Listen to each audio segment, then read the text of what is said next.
Hello, everyone. Welcome to LFC Voice TV. This is obviously our second video. Yesterday was the first video, and it did actually pretty well. So far, I've got around 100 views, which is obviously nothing, but for a first video, it's good. I wanted to go live, but I think I'll save going live till we have a little bit more of a following, of a foundation going. That way, we can have the interactive video or nature that we can have, and obviously that's where we can learn from each other, and then we can kind of like talk about new perspectives and new interesting ways of how to view Liverpool as a club, as a sports entity, as a team, and as a as a cultural movement. Because when you're talking about Liverpool, you're talking about a team that has 400 or 500 million views. Fans around the world, and they're fanatics. Like they're not.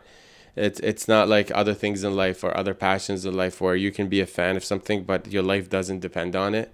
When it comes to Liverpool, I think it's fair to say that a lot of Liverpool fans, their life really depends on it when it comes to Liverpool games or just the Liverpool destiny or what happens with us. Obviously, the season is very long. We've had an extremely long season. It hasn't been fun, so let's jump right into it. I know it would be better if I talk about the Fulham game. There would be a video about that, but I'm gonna talk about the midfield. We're gonna have a bit of a midfield breakdown. I'm a midfielder myself. I played all my life. People say I'm decent, so that's good. I'm proud to have played since I was 2 years old, and I was always a midfielder. But at the same time, I've dabbled with other positions. I do love midfield. I watch for it, but not like just midfield. Obviously, I like midfield a lot. Like if the ball is with somebody and they kind of get out of pressure or something, whatever player, even if not midfielders, I'm usually watching. I'm usually keeping tabs. That's why I like guys like Andy Robertson. I love him. The way he plays. You just feel like he has a good relationship with the ball. It's always kind of like timid under his feet. He's always pushing the ball forward, but he's getting older, obviously, and it's not easy to expect so much from people. But I just gave you an example of what is it that means to me midfield. It's a lot. It's football. It's very important. So yeah.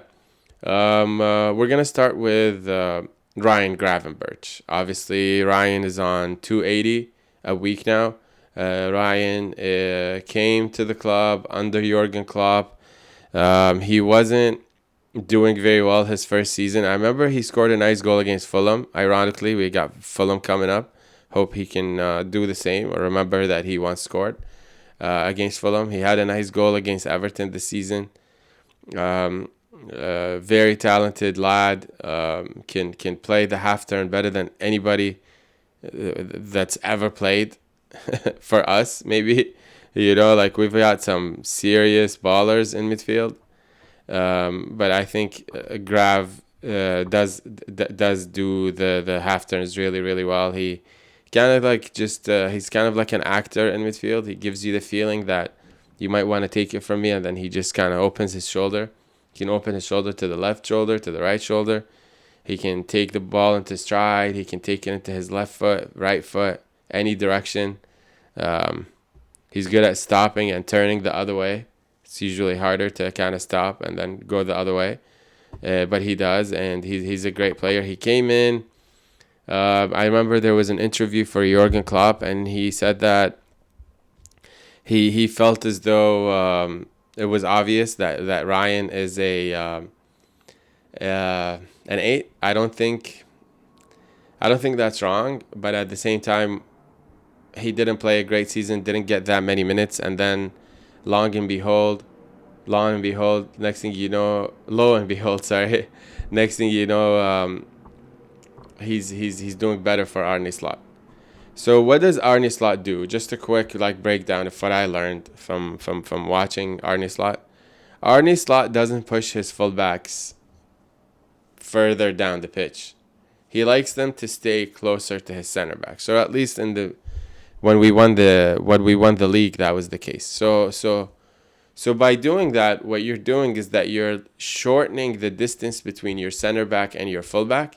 So if it's Van Dijk, it would have been Kirkez or Robertson, for the sake of the example, and so on and so forth. So what this does, you're increasing the chances of the ball making it from the center back to the fullback, and increased safety stats are good because you're not turning the ball over in dangerous places. And especially in the Premier League, and in the Champions League, people have good wingers. Like by the time you get to the deciding matches, it really is noteworthy that you have to watch out for not losing the ball a lot of time. I remember when we made a comeback against Barcelona, Jordi Alba messed up the ball, and then Jordan Henderson him and Mane took it and then scored when Origi scored, and that was probably one of the most important goals in the club history, because then we were able to just score quick, and everyone was saying, oh, we need to score an early one. So that shows you like in a game where you need 4, and then you go out and score a quick one from a fullback mistake. It's a thing. It's definitely a thing. So he looks to play a simpler game, less energy, less stress, less, and he felt as though there was a good connection between Konate and Arnold, and then and between Van Dijk and Robertson. And Robertson was getting most of the minutes last year. Heitinga was a really good coach. I'll make a video about him. He's a really good coach, really good assistant coach. I felt as though when he left, we were just struggling. We were just not there's something wrong with the charisma, with the instructions to the defenders. Our defense hasn't been good. I don't know, but not all defense fault. So what that does, you keep the 4 at the back close to each other, and you lessen the time the ball travels when it's passed from the center back to the left back or right back. Cool. So that's that. And then the midfielders, their job, there's usually 2 and a forward one, or let's say 3. Let's say if we were to hypothetically play the 4-3-3, which we don't do this year. So what he thought was that midfielders, when the center backs have the ball, they have the option of obviously giving a short secured pass to the fullback that happens to be close to them most of the time. But then if the midfielders, if the pressure comes, the pressure starts with pressuring midfielders, because they're the ones that apparently obviously are about to receive the ball. So that happens, and then he pushes forward, right? The opponents will push you, and then your midfielders are gonna start running towards the center backs in a diagonal position, cool, to trying to get the ball. So if the opponents commit and then chase, then you just play the long ball. And last year, Salah, Arnold, Luis Diaz, it was really nice. Just the whole thing was really wonderful. The other thing, if they don't, then the midfielders like Gravenberch will be able to go to his center back, to head there, and then receive the ball, not under much pressure, and then we're cooking. So that is actually, and I'm gonna repeat this a lot to not to show my knowledge, but and it was mentioned in another channel, but a little bit of this breakdown. I watched it, I noticed it myself, but I will give this a mention here and there, not to take the credit, but to remind you guys that you are listening to not just like a fan channel, like somebody who's just oh, this is my hobby, I'm gonna tune into YouTube. No, this is a living, and I'm looking to make a living out of this, and I'm proud to say that, because I don't want to waste your guys' time, and we all want to learn from each other. So yeah, I haven't heard many people talk about this tactical trick, but it worked last year. This year we don't have Luis Diaz. Salah looks like he sells fish at a fish market. So I don't know. I honestly even Salah, he went to AFCON. He was a joke. I watched Egypt's games. He was horrendous. He couldn't keep the ball. Just anything. I don't know what's wrong with Salah, but definitely a big part of our issues this year is the fluctuation of expected performance from Salah. Went from Mohamed Salah to fish market Salah, so that's not good. So yeah, but Salah was a big part of this plan because he would track back to the midway line, avoiding offside, and then when if Arnold sends the ball, game over. Who's gonna chase? Who's gonna be able to defend such a good ball from Arnold? It's gonna bounce at the right spot. It's gonna have the right speed. It's gonna have the right weight, and you can bet your money that if Salah isn't open or if the opening is not good, he'll just switch it to Gakpo or Luis Diaz. So we miss Arnold. I hated how he left, but we miss him so much because when I talk about a midfield breakdown, I'm actually talking about a midfield that Arnold facilitated, because distance to Arnold is nothing. And we saw it with the Real Madrid goal the other day against Bayern to cut it short. That second goal, I don't like the guy, but that was a really good pass. And the way we play, especially under Jurgen Klopp, it made sense. And it's as if Slot comes with a mentality that the weapons of Jurgen Klopp can help enhance. And the second I don't know if it's a upper management fault. I don't want to keep bashing and attacking and this and that. I will. But it's just like one of those things like, oh, you criticize this, you criticize the owner, you criticize that. It's just fatigue. Like I'm tired of who's at fault. But yeah, so Grav, the first year under Slot, he benefited from this. It was kind of like just like people weren't really catching on to this, They weren't really aware of the fact that, oh wait, Liverpool are playing like this. Like interesting. Like let's not chase and let's get back and let's do this and let's do that. But if you let them like build slowly, let's say you don't honor, you don't give chase, and you leave the midfielders heading towards their center backs. You're letting Szoboszlai and Maka and Grav go towards their center back to pick up the ball, right? Let's say you don't honor and you just stay. I'm sure, okay, they're gonna play from the back, and the shape was way better last year. The intensity, the rhythm, they switched from like, okay, no, like, So that hasn't been going on this year. You're not able. Kirkes comes and he is so not perfect for playing close to his center back. He likes to push. He's down the line guy. And I swear to God, Cody cutting Gakpo, this guy, he must have not passed to Kirkes at least 1,000 times this season. So yeah, I don't like Gakpo. I don't know why Bayern want him in Atletico Madrid. Whatever, man. You guys can take him. I'm not scared of going ham on Mr. Cody. I liked him when he first came. I thought he was cool. He was sitting in the stands at the Leicester game, 2022 maybe, and we're all like at the game, like we're all at the bar and like the Liverpool fan base, and we cheered him on. And I remember we felt very hopeful. But yeah, he had a couple of good goals and a couple of good performances. He does have something about him, but he's just horrible. Can't go left, doesn't pass, doesn't link up. That's another thing that's hurt the midfield. Because midfielders are a segue. They're kind of like the tube that things goes through, and then something has to happen through the other end of the tube. So you've got an input maker in Arnold killing it, whether you like it or not. Just killing it with certain passages of the game. And then you have guys like Luis Diaz before or whatever it is, like last year, that were just keeping up a good shape. Even Gakpo was playing a lot better, just keeping a good shape, and with others lifting everyone up. So it's definitely it's definitely not that easy. So for Grav, he is not a pure 6. It worked because of the fact that he was heading towards the center back to get the ball. If you chase me, send it along. If you don't chase me, I'm going to build it quick. It's kind of like tit for tat. Let's play dominoes. And Ryan Gravenberch from Suriname.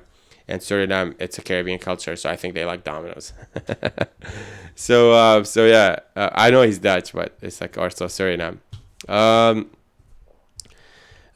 love Gravenberch, but he's not a 6. I don't know what are we going to do. If we bring a lot of channels like Kopish, they're asking for they're asking for like some channels like Coppish. They're asking for a breaker, a line breaker, an aggressive, battle oriented number 6, and to go off. Sure, then you have to maybe release Maka and then play that guy with Grav, and then give Soboslai more sort of like. It's a problem. Like where do you play Soboslai? Like he was playing him a right back, horrible, and we had 2 right backs and we still couldn't rotate them without injuries. So yeah, so the midfield game, it's a game where it's affected by other things. If Van Dijk isn't leading the lines from the back, if guys aren't pressing, we'll make a video about the importance of pressing. When Salah presses less and he's not contributing offensively and he's not dragging 2 guys for attention and he's not pressing, then it causes tension for our midfield, because it's like, who do we press? Where is the ball coming from? We look so easy to penetrate. Even PSG, I don't know. I've said in the first video how good of a team they are, but I don't think that was fair. I don't think that was good. Playing 5 at the back and having a center back kind of like I said yesterday, kind of like step into midfield and chase and stay in midfield. I thought it was smart. I thought it was decent. But to try it at a PSG game, bro, you had so many games to try it. So that's actually, I think Ryan is a box to box being asked for to do things that are just like so core oriented and pivot. And from the beginning of the season, you can tell Grav is bored. He doesn't want to play at the 6. So that's a huge problem. We have to figure it out at the summer. Do I love Grav? Yeah, I do. Mac, I don't think I respect what Maka is bringing this year. I tried to be patient, but Curtis Jones should have been getting a lot of his games. So that's that. Maka has a really good passing range, really good passing ability. He gives fouls easily. Sometimes he's not patient. He's not very tall, obviously. So it's frustrating in the Premier League to play midfield. You can't win duels. Aerial duels are difficult. Everything just becomes not that easy. Soboslai, there's a channel called Big Six Bands. Mons, I love him. He's awesome, and I watch him all the time. And he doesn't think that Soboslai being our best player this season is a good thing, and I agree. But it's a good thing. Soboslai is more of direct. He's more like our Valverde. If he goes to Real Madrid somehow, I don't know. I think it's gonna be super great for them, but I don't know if on paper you want to do that. Sort of play Valverde and Soboslai. I think it's for games when they wanna bench Trent. but yeah, Soboslai is a great player. He has really good. He played a good ball to Kirkez, opened up space for him the other day. I think Soboslai is a great player. He's playing so well. He's so active. We need him so much. It's too bad that this season we might miss Champions League seeding, because at the same season that Soboslai is doing all of this. But if you ask me, Gravenberch playing sublime football is more important. Just naturally more dynamic for us, because it's harder. It's harder to play a 6 so perfectly, right? And be offensive. No, Ryan Gravenberch is a problem. He's amazing. I love him so much. I'm not ready to criticize or blame him for anything, but he hasn't been playing well. So to kind of come to a conclusion, he hasn't been playing well. He's out of position. The Arnold, the dynamics, the guys jumping into midfield. He doesn't know what's going on behind his back. And when we don't have the ball, we're just not good enough. And it's so important to play when you don't have the ball. Curtis Jones, I'd like him re-signed. I like him to get more minutes. I liked when he pivoted. I think he plays good. I think he's a good right back. Is he like an end all be all? Is he like really, really good? He's not world class. He's a bit slow sometimes on the ball, making decisions. So it's still young. It's not bad. Very energetic and obviously homegrown, British, Scouse, sorry. and yeah, so important to have. And he's kind of a fan favorite. Our midfield is a problem. We got exposed against PSG. That ball by Joao Neves, I hate that guy so much. What a ball! Because Fabian Ruiz is not playing, and this guy ends up giving a threat through the needle to Kvaratskhelia, another player that we should have got. I think we would have won the Champions League and the Premier League if we just had him. But that's another story for another day. Or we will do a potential transfers video later. The what do I want to see at the PSG game or at the Fulham game from the midfield? Um, I think Slot is not doing them any favors. I think Arne Slot, he is a midfielder himself, so you think he knows how to set them up, or maybe he just, because he's a midfielder, he just thinks like, oh, it's fine, we got this, I know what I'm doing. But I don't know what is it that could be like a 1-2 mention of things that can be changing towards us playing better. We're gonna be at home. I'd like to see Banca benched. He plays well, then he's not, and he's like is, and it's like kind of like the Arne Slot situations. Like he'll play well, but then he wouldn't. Like he'll do well, and then he'll go on a decent run of games. He'll have you believe, and then he'll you know, I don't know, but we have gaps. We don't know how to press, and Salah doesn't press. He doesn't play against PSG. Played Frimpong, played very well, but it's just something about them. We had a 5-5, 5 defense, 5 offense against PSG. That's tough, because the 5 offense they need to defend too, and they need to watch guys like Vitinha. You need 2 guys guarding Vitinha. Vitinha is him. So I'm scared of the game. I'll make another like kind of breakdown to what it is that we need to do. I'm scared, but I'm not giving up on Liverpool. I it's not that it's too poetic or anything, but Liverpool is all I have and all I will have, and I'm never gonna be like the Barcelona game and just kind of like abandon the team. I'm never gonna abandon Liverpool, and Liverpool hopefully will not abandon me. I'm trying to do this for a living, and it's on me to kind of, you know, be positive and hope for the best for the games. So yeah, I hate PSG ever since I was a kid. So whatever, you know, it is what it is. Like I said, the problem is not just midfielders; it's around them. Midfielders who play well when others are kind of waiting for their product to be the dynamic product that it is intended to be. And when you don't help me, I can't help you. So yeah. Thank you very, very much. Today's video is just a bit longer. I'm gonna keep on posting. I'm gonna keep on fighting. Just like how Liverpool needs to keep on fighting and keep on showing up. I'm gonna keep on showing up for you guys. You guys keep showing up for me, and we hope for the best. Thank you very much, and have a wonderful rest of your day.